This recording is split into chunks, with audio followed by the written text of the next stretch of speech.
In this last video, we are wrapping up our ASP.NET 10 Backend course.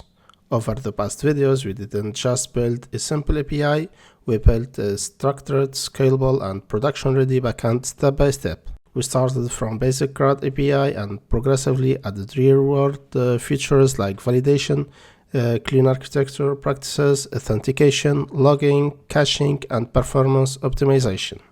In this last video, we will analyze together everything we have built, explain how all pieces fit together, and show why this project is much closer to a real product system than a simple tutorial. Let's start by looking to the structure of the project. We have controllers, services, DTOs, models, data layers, and now also caching and logging integrated into the flow. Controllers are responsible only for handling HTTP requests and responses. They don't contain business logic. Services contain the business logic. This is where we interact with the database, apply rules, and handle caching. DTOs are used to control what data enters and leaves our API. This protects our domain models and keeps things clean. The DB context handles database access using Entity Framework Core. This separation is very important because it makes the code easier to maintain, test, and scale. Now let's follow a real request through the system. A client sends a request to the API, for example, a GET request to retrieve products. The request hits the controller delegates the work to the product service. Inside the service, we first check Redis cache. If the data available, we return it immediately. If not, we query the database using Entity Framework Core, map the data to DTOs using AutoMapper, and then store the result in Redis for future requests. The response is returned to the client in a clean JSON format.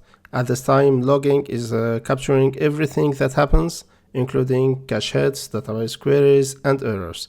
This flow is exactly what you see in real-world APIs. We also implemented JWT Authentication. Users can register and log in, and the API generates a token that must be included in secured requests. We added role-based authorization, which allows us to restrict certain endpoints to specific roles like admin or user. This ensures that only authorized users can access sensitive operations. Instead of using data annotations directly in DTOs, we introduced FluentValidation. This allows us to define validation rules in separate classes, making the code cleaner and easier to maintain.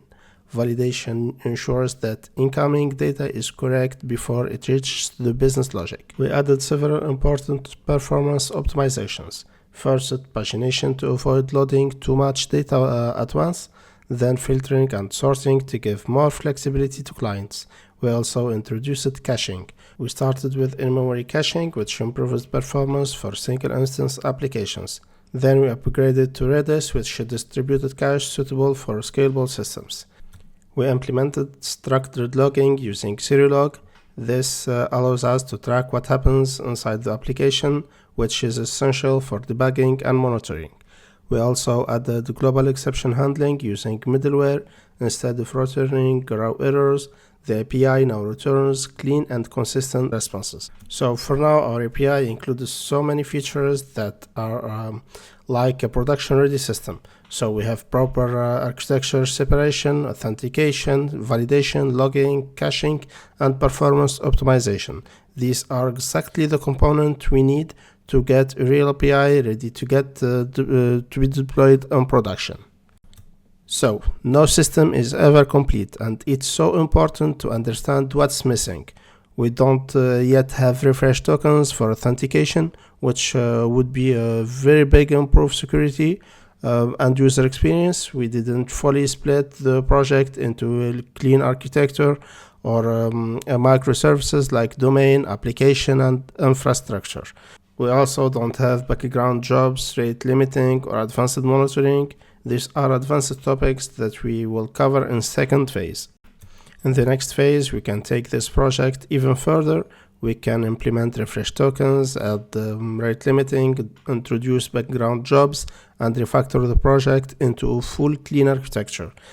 If you followed along and built this project, you now have a strong understanding of how modern ASP.NET Core APIs are designed.